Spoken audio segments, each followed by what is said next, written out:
मेरे एनडीए वाले भाई ध्यान से सुनना। देखो एनडीए आप सबको पता है 900 नंबर का होता है। मैंने भी एनडीए दिया है बट मेरा एनडीए नहीं निकला। कारण क्या है मैं आपको बताता हूँ। हमेशा मैथ्स होता है ना, हमेशा 300 नंबर का, और जीईटी होता है 600 नंबर का। इस बार भी 13 अप्रैल 2025 को आपका एग्ज़ाम होगा। और देखना आप, जब आप रूम से बाहर निकलोगे, आप सेंटर से बाहर निकलोगे, तो पता है हर हर पूरा पेपर ख़त्म होने के बाद 100 में से मैं बता रहा हूँ कम से कम 80 कैंडिडेट ये बोल रहा होगा यार जीएटी तो हम फोड़ के आए।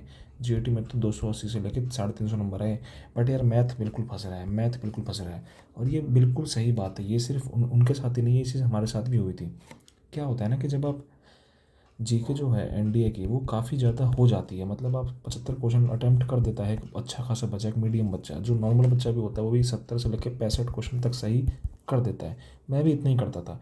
280 270 हमेशा नंबर हमेशा हमेशा बने हैं मेरे जीके में। लेकिन वही अगर मैथ की बात करें तो यार 300 में से कितने आते थे, कभी 60 मान लो, कभी 65 मान लो। वही जो 10-12 नंबर का लॉस होता था वो मुझे हमेशा पीछे रोका एनडीए के लिए, और एट दी एंड अटैम्प्ट्स भी खत्म हो गए। बट मैंने चाहता तुम्हारे साथ ही हो। अभी 3 से 4 दिन बचे हैं तुम्हारे पास। मुझे पता है अभी कुछ चीज़ नहीं हो सकता, लेकिन एक चीज़ हो सकता है, वो है क्वेश्चन प्रैक्टिस। और क्वेश्चन प्रैक्टिस भी ऐसे नॉर्मल क्वेश्चन प्रैक्टिस नहीं कि 50 क्वेश्चन 100 क्वेश्चन एक एक दिन में, मतलब अनलिमिटेड क्वेश्चन करो आप जितना हो सके मैथ्स में। क्योंकि यार मैथ्स के फॉर्मूले रिवाइज करो, और फॉर्मूले रिवाइज करने से भी ज़्यादा ध्यान दो क्वेश्चन प्रैक्टिस करने पे। अब क्या होगा ना, मोर नंबर ऑफ क्वेश्चन आप प्रैक्टिस करोगे, मोर नंबर ऑफ कॉन्सेप्ट्स आपके रिवाइज होंगे। मैं आपको ये अपनी मिस्टेक से बता रहा हूँ। तो कॉन्सेप्ट्स पढ़ते रहना, कॉन्सेप्ट्स पढ़ते रहना, सिर्फ इसी से काम नहीं चलेगा। आपको क्या करना है, साथ के साथ क्वेश्चन लगाओ आप यार। क्वेश्चन लगाना, क्योंकि मैथ्स का आपको पता है प्रैक्टिस ही होगी।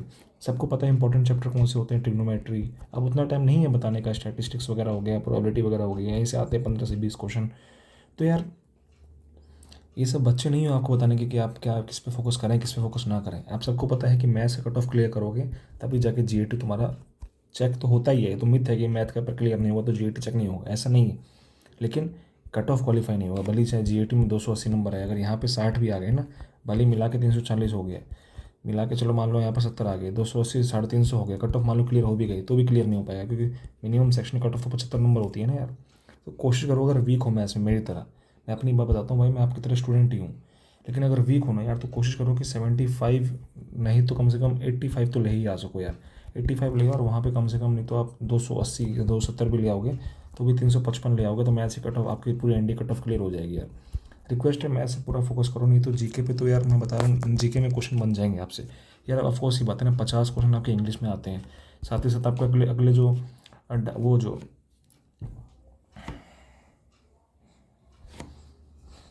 बचे हुए 100 क्वेश्चन आपके आपके उससे आते हैं, साइंस से, GK, history, geography, political economic, जो कि ईजी होती है। सीडीएस में अलग लेवल का दिमाग चलाना पड़ता है।